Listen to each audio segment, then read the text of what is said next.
একঝাঁক ফুটবল প্রেমীদের তত্ত্বাবধানে ঢাকা যুব ক্রীড়া সংস্থার আয়োজনে রোমে অনুষ্ঠিত হল ফুটবল টুর্নামেন্টের ফাইনাল খেলা।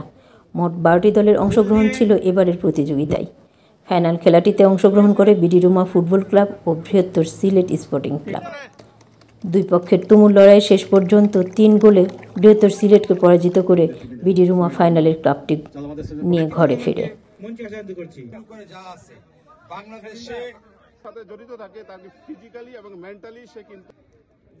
পরিসরে এই আয়োজনকে এগিয়ে নেওয়ার অভিপ্রায়ে কমিউনিটির সকলের সহযোগিতা চেয়েছেন। সেই সঙ্গে দাবি ছিল নিজেদের জন্য একটি খেলার মাঠের। প্রধান অতিথি হিসেবে উপস্থিত ছিলেন দূতাবাসের প্রথম সচিব তারিকুর রহমান পাশা। তিনি বাংলাদেশি যুবকদের জন্য একটি খেলার মাঠের প্রয়োজনীয়তায় দূতাবাসের সকলের সহযোগিতা প্রদানের আশ্বাস দেন।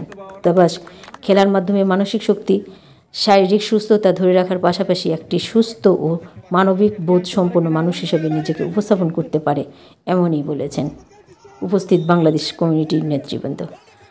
তারা ঢাকা যুব ক্রীড়া সংস্থাকে প্রবাসের মাটিতে ফুটবল খেলার চর্চাকে আদরণীয় করে রাখার জন্য ধন্যবাদ জানান।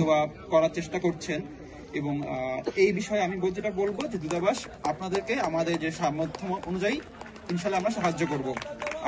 এটা সর্বোপরি সবসময় যে আমাদের জেনারেশনটুকু তারা যে বাজঅভ্যাসগুলো পরিহার করে অন্তত এই খেলার মধ্যে যখন মনোযোগ দেবে, ইনশাল্লাহ আমরা এই মাঠের থেকে আমরা আগামীটির জন্য, আগামী প্রজন্মের জন্য আমরা অনেক সুন্দর সুন্দর খেলোয়াড় আমরা বের করি। বিশেষ অতিথি হিসেবে উপস্থিত ছিলেন বৃহত্তর ঢাকা সভাপতি আমিনুর রহমান সালাম, বৃহত্তর ঢাকা সমিতির প্রতিষ্ঠাতা মোহাম্মদ সেলিম, বাংলাদেশ ক্রীড়া সংস্থার ইতালির পরিচালক সাজ্জাদুল কবির, ঢাকা যুব ক্রীড়া সংস্থার প্রধান উপদেষ্টা জসিমউদ্দিন ছাড়াও কমিউনিটি ব্যক্তিত্বের মধ্যে উপস্থিত ছিলেন ইমাম হাসান লেখন, সামির হোসেন সাদেক, মজির উদ্দিন, অলিউর তালুকদার, বাবুল হোসেন, সাব্বির আহমেদ, জামিল উদ্দিন, আরমান উদ্দিন স্বপন, গৌসুজ্জামান গেন্দু শাকিল, মুসলিম মিয়া, হাসান আহমেদ আমিন, মাহমুদ ছাড়াও অনেকে।